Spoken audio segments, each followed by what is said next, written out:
So here we are. We're doing it. We've never met at all. Nope. Like we're not Nope. even connected. I just noted we're not even connected on LinkedIn.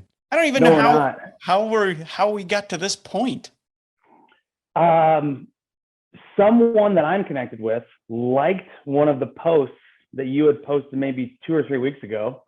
And so I read the first couple of lines and caught me. And so I read the whole thing and I instantly started following you.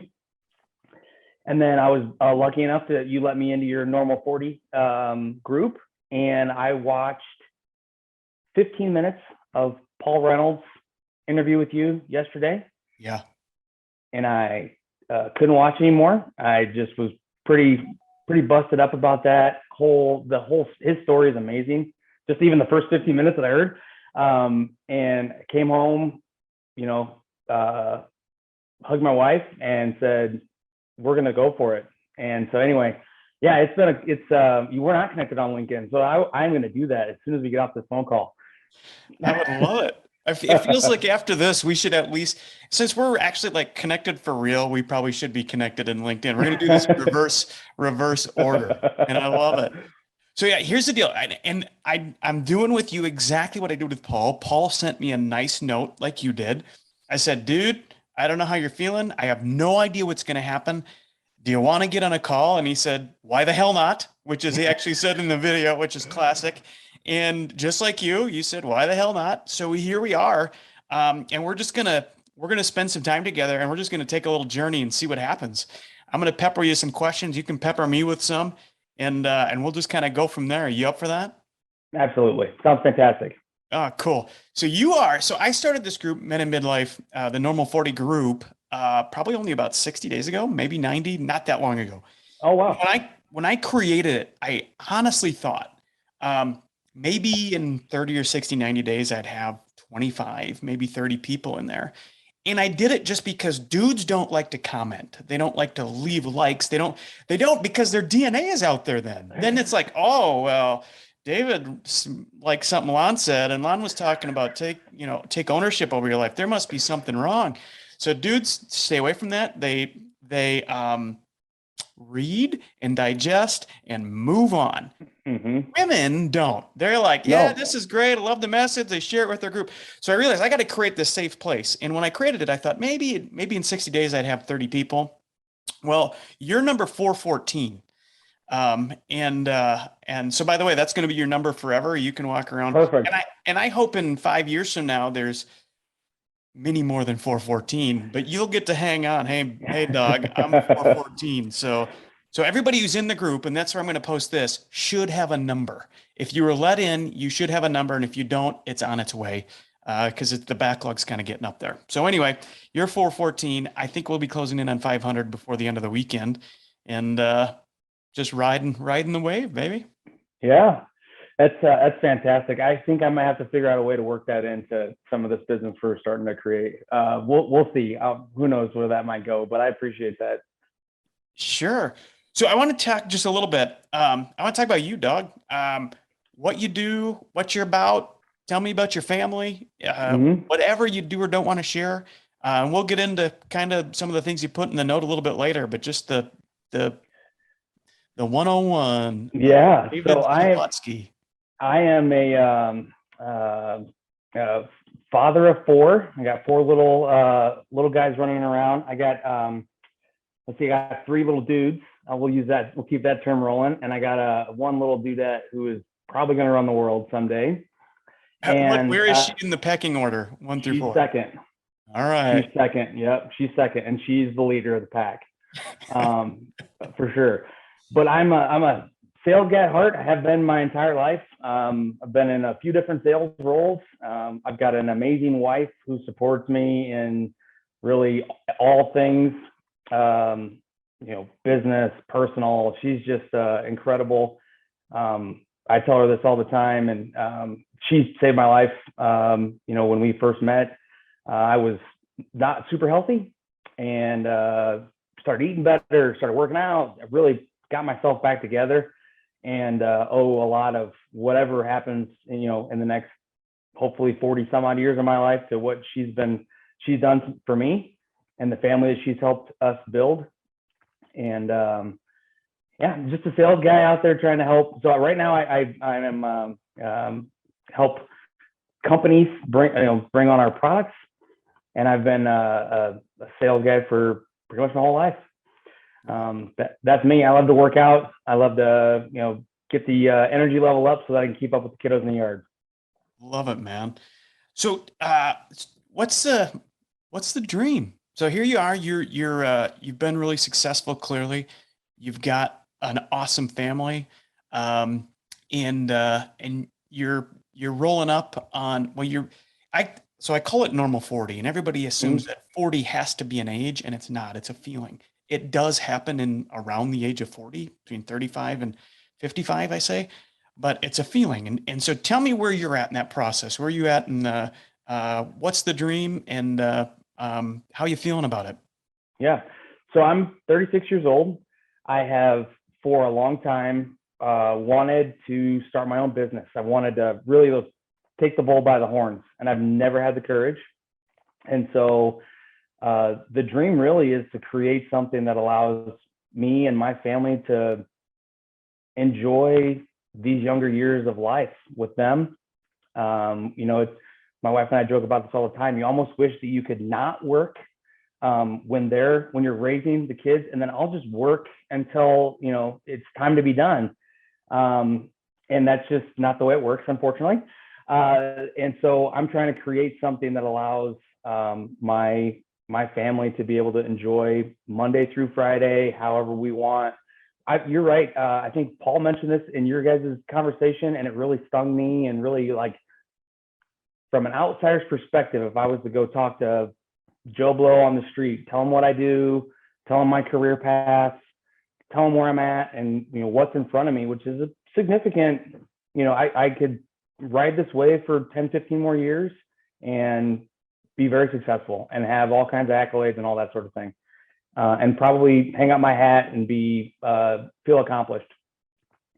But I don't feel like, and it's been one of these, like, how do you describe it? I don't feel like I'm really living the way I want to live, or I'm maximizing these years of my life where I'm young and vibrant and want to be able to go do stuff with the kids whenever I want.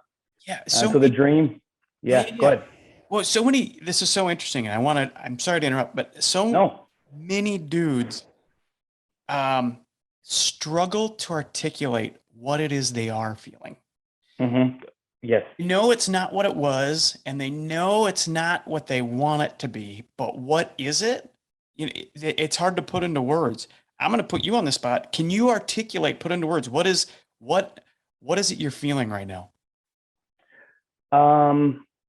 Well, man, a lot. Nervousness, anxious. I on my day-to-day grind, I guess you'd say, of like a job and a family, it just feels like a hamster on a wheel. And you're waiting for those breaks, for those vacations to Florida or whatever, and that's when you really get to live. And I want to have more of that, a lot more of that, where you get the real stuff, where you get to be with the kids. You're right. Gosh, it is such a hard thing to put into words. That it's something I've struggled with for a long time. In fact, my wife and I were sitting down on the couch the other day because I was kind of having a moment of just like, man, I feel like maybe I shouldn't do this. Maybe going off and starting my own business is too big of a risk. We're so close to this great plan we've put together, this financial plan of, hey, we're going to be maybe even be able to retire early, and she kind of snapped me out of it, of like, that's not your dream. That's not what you've been wanting to do. And so that realization of like, go for it, own it, go get what you want to build for yourself and for your family. That's what a lot of what I've been pointing out of your stuff lately is,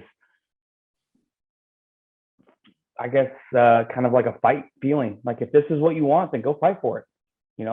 You fought for other things in your life, I'm sure. why not fight for this? Why is it that having a 9-to-5 job is that's where we're all happy? And some people are happy there, and that's okay. The world needs those people. But if that's not you, if that's not your cup of tea, so to speak, then go fight for it. It's amazing. So I quit my job. For 14 years as a public company executive, great job, didn't need to leave. And just the 1st of February this year is my first day without a W-2 income since forever, since I was a farm kid. Congratulations. Thank you. Thank you. I'm new onto a journey too. But you know what the thing was that pushed me over the top? My wife setting me down and saying, honey, the job that you're intending to take going forward isn't who you are. You're a teacher, and normal 40 is, it needs you and you need to go do it. It was her who sat me down. I can take you to the exact place on the face of the earth where she sat me down and she said, I'll be with you. Even if it doesn't make money, I will be with you. Even if we've got to move houses, I will be with you. Even if we have to stand in a food line, I will be with you, and you will do it. And you'll be great. She literally sat me down and said those words. And it was the courage that it gave me the courage. It gave me the permission. And dudes need permission. We need permission to walk away from the safe, the W-2, the every Friday, the every other Friday, the every, 1st and 15th, however you're paid, to walk away from that and risk it and bet it on something. But when you're betting it on yourself, you'll figure it out. You'll figure it out. And I don't know I have no idea. I have no idea in 1 year from now what I'm going to be doing. I have no idea what normal 40 is going to look like. I don't. I know that I'm showing up here. I'm talking to you, and I'm following the omens, and the rest is going to take care of itself. I just believe that. Yeah, that's you're right. There is something to that. I've, in my 36 years, I've had some rough stuff for a dude. I have my youngest brother had Duchenne muscular dystrophy, and so he passed away. When I was in my late 20s, and then, and my family supported him, and we really did all the family things that you're supposed to do. Go on vacations, maximize the time you're going to get. And then about 5 years ago, my dad was diagnosed with ALS, and it was something that at the time, maybe I didn't even realize was happening. I didn't know where that journey was going to end. Maybe I was just ignorant or scared to look. But that journey ends in a similar place as my brother's, and he passed away a couple years ago now. And so both, in both instances, places that I worked, or friends or family, or just everybody had the support of their offices, right? And it didn't take until my wife's health situation, which we'll get into later, that it finally jolted me really hard enough to realize that if I need to go for it, not just for myself, but for my family, to show my family, and I'm talking about my younger dudes and my dudette, that like, you can do this for yourself. I don't want you to make feelings and choices of scared for the rest of your life or comfort. If you want something else, go get it. And I want to pave that path for them, as much as I want this for myself. Dude, that's freaking awesome. What was your brother's name? Brian Slobotski. Brian. What did Brian teach you in life? Enjoy every day. Enjoy every day. Like, no doubt about it. He wasn't he wasn't scared. At least if he was, he didn't show it. He knew what was happening, and he knew where it was going to end. And that dude, man, he touched so many people's lives. And yeah, he enjoyed every single day. Even his last one. I remember showing up to the hospital on his last day. He's the reason I almost run out of gas every single time that I need to get gas, because I almost stopped to get gas on the way to the hospital. And if I would have done that, I would have missed out. And we got to watch WWE wrestling together. That was his favorite thing in the world. So we sat down and we watched that together, and then we said goodbye. And so now, even to this day, frustrates everyone that is around me. I run the tank down to like you're crawling potentially to the gas station, because I don't want to miss anything. And yeah. You said something there that it's going to hit people, and you don't even probably realize what you said. You said he wasn't scared and he knew how it was going to end. Mm-hmm. Pretty impactful. I want to ask the same question about your dad. What did your dad teach you in life? What's your dad's name? My dad's name is Mike. We got the opportunity to actually work together, which was pretty cool, for not a very long period of time, but a pretty powerful time in my career when I was kind of getting into the corporate thing. And one of the things that he taught me, and actually I found out later, he taught a lot of people in work, but also in life, is this idea of inclusion.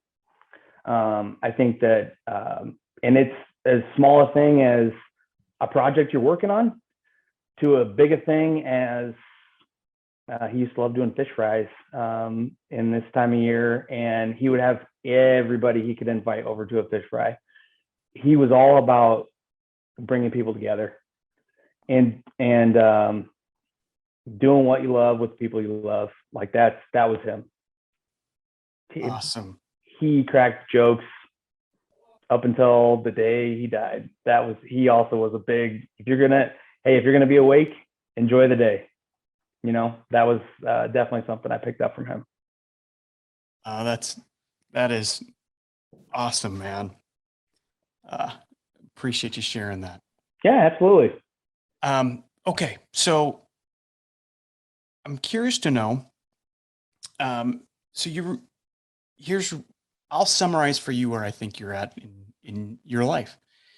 So you're second half of your third decade.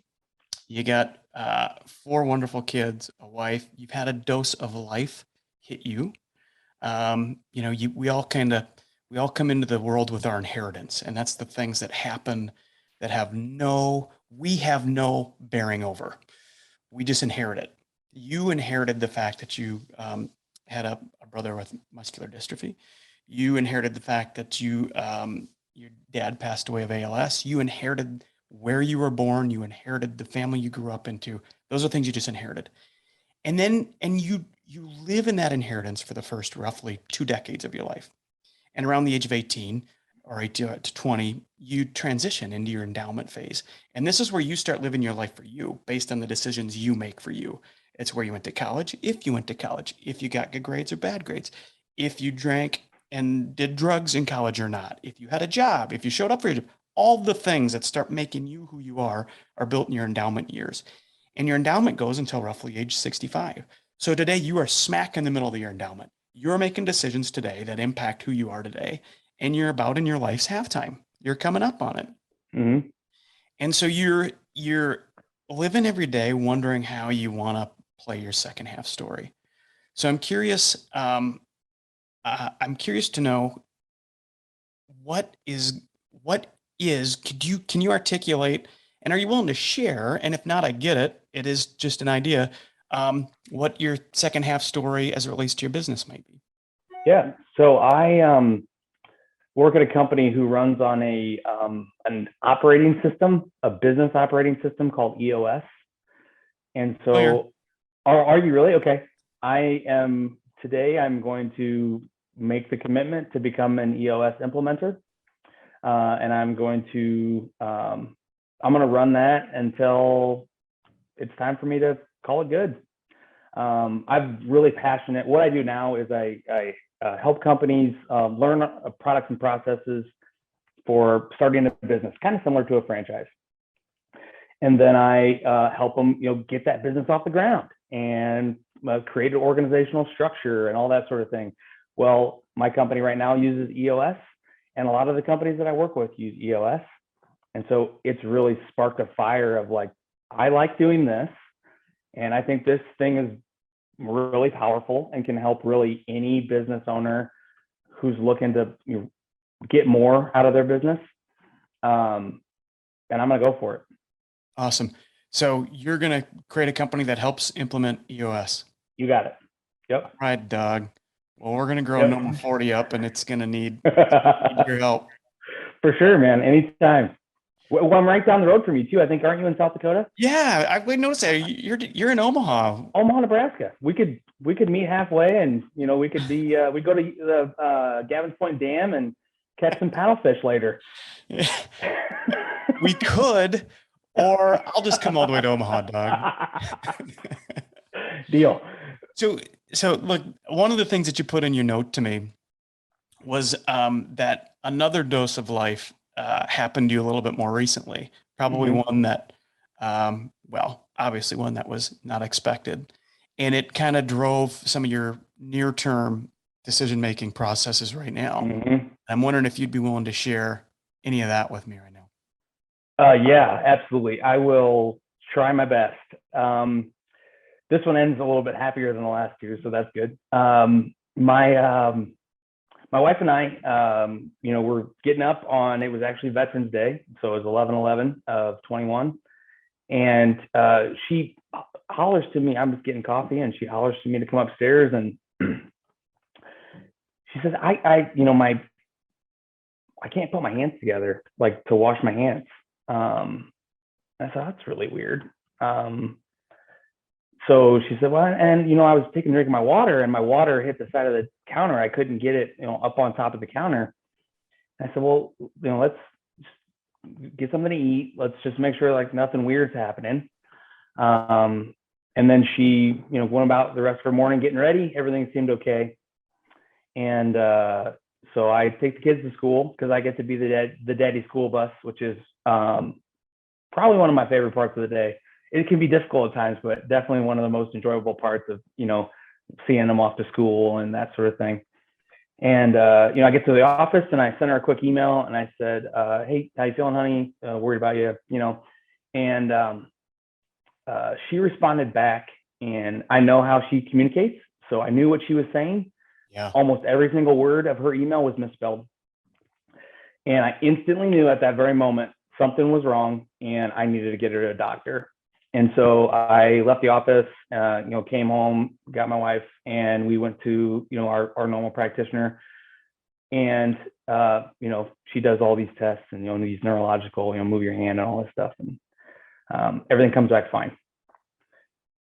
But they're still like, this is weird. Let's do, what is it? Was it an MRI or a CAT scan? One of those two. I can't remember. An MRI, I think.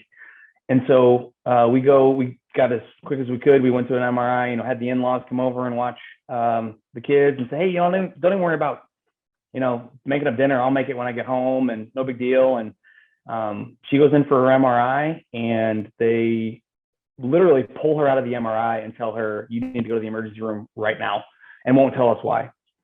Fast forward about an hour, and finally a doctor walks in, and I said, look, doc, I appreciate you guys are, want to be cautious. What in the world is happening right now? We're, a little freaked out. And she had a stroke. It was very minor, thankfully. There wasn't like a full like loss of strength or anything like that, which would have been pretty obvious what was happening.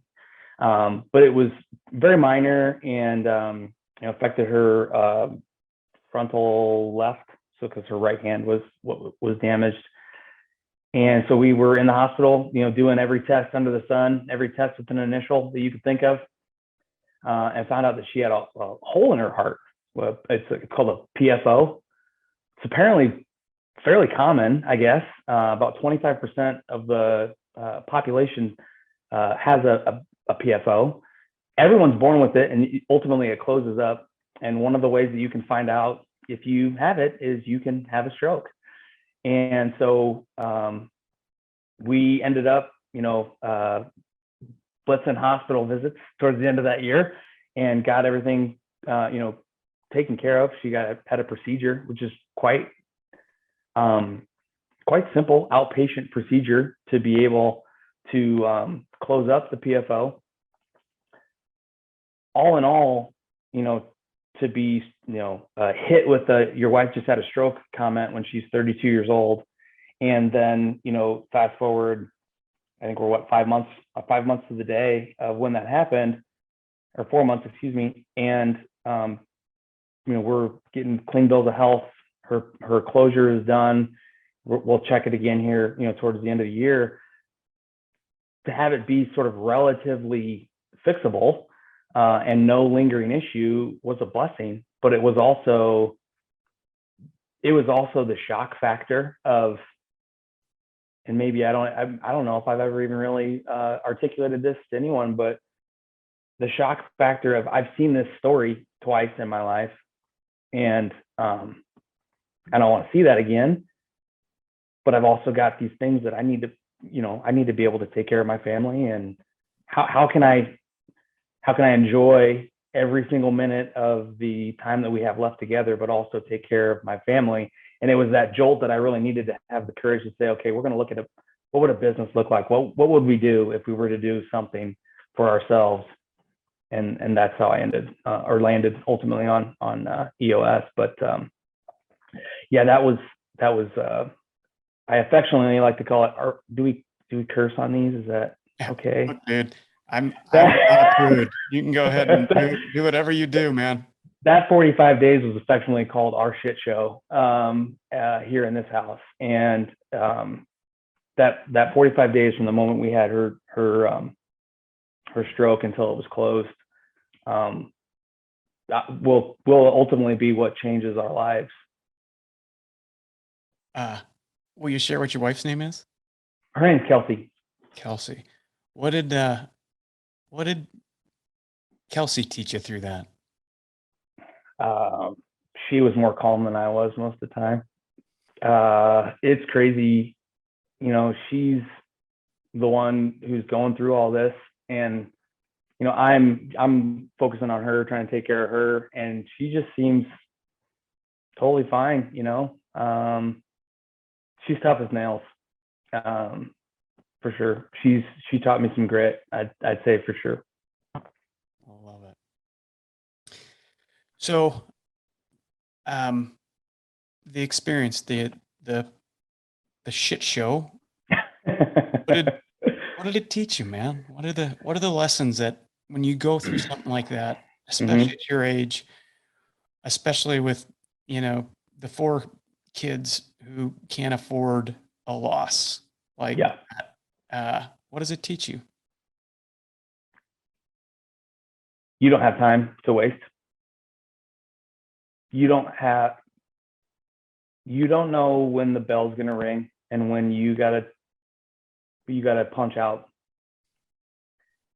And as much as you want to plan for the family vacations, and we were planning on we actually ended up doing it, but we took our kids to Disney at the end of the year last year. And that was we were going to do this family vacation because we'd wanted to for a long time. And what really hit me was like, what if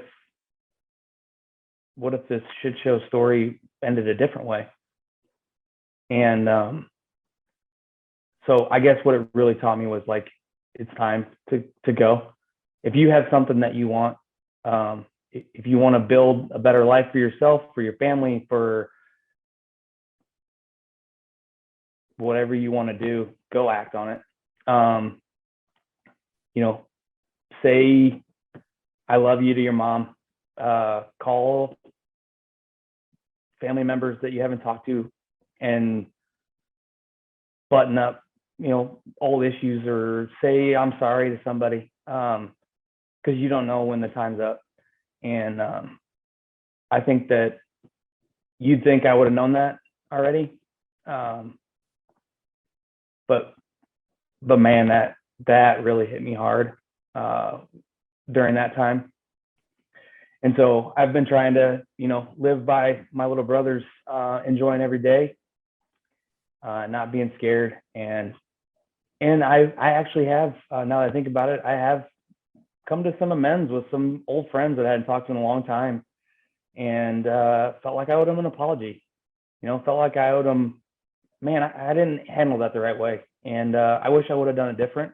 And if you're open to, forgiving me, I'd love to talk to you again. And that relationship sort of reconnected. That was pretty cool too. So I guess that's the thing that I learned the most during the shit show. Well, I was going to ask you what advice you have, but you just put out 8 pieces of wonderful advice. I don't think I need to bother to ask you that question, but yeah, one of the things I talk about in Normal 40, and I'm a decade ahead of you, but you get to this point in your life when you're about the halfway point of your endowment in those years when you're building and growing and making decisions for yourself. And you kind of start to wonder, well, is this it? Is this what I want to do? On one hand, and then on the other hand, because you've been successful and you've been growing, and now in my case, I've got 3 kids. In your case, you got 4 kids. The trade is different.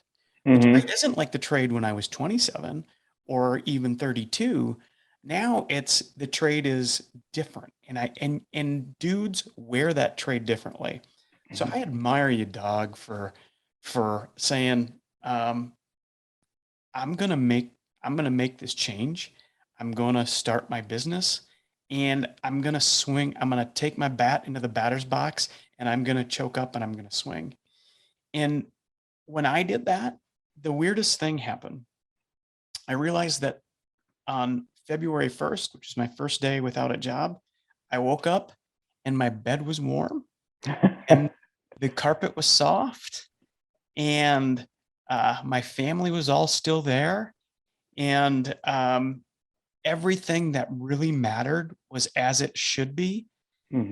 And it's once you take the action and start going there, yeah, there's some things you trade that paycheck, you do, but the things you get back in exchange for that and the things that you can build betting on yourself are different and fun and rewarding as heck, man. And I can tell you're already mentally making that transition. And so kudos to you, boss. Thank you. I really appreciate that. And I can't thank you enough for, like I said earlier, but speaking this, being this voice. I think it's, it was hard for me to articulate to my wife even, like how I was feeling as we're coming up to this sort of climax of this decision. Like we're at the top of the hill and it's time to make it happen. And I couldn't get the words out of what I was thinking and how I was feeling. And it was just like it was a go. And some of your posts really helped to put what I was in my own head, like out into the world. So yeah, thank you. Dude, of course. So look, I'm going to post this. You might be hearing from people in the group. Okay. Who might be looking for an implementation coach for the systems. And I hope that's exactly what happens. But I got a sneaking suspicion that this isn't the last time you and I talk. And I got a sneaking suspicion that one of these days we're going to meet up in Old Town and deal. See how things happen down there. Sounds good. I can't wait. Hey man, thanks for your authenticity. Thanks for your leadership. Thanks for sharing your story. Thanks for being just a great dude. And thanks for being number 414, dog. Nobody else can do that one. Absolutely.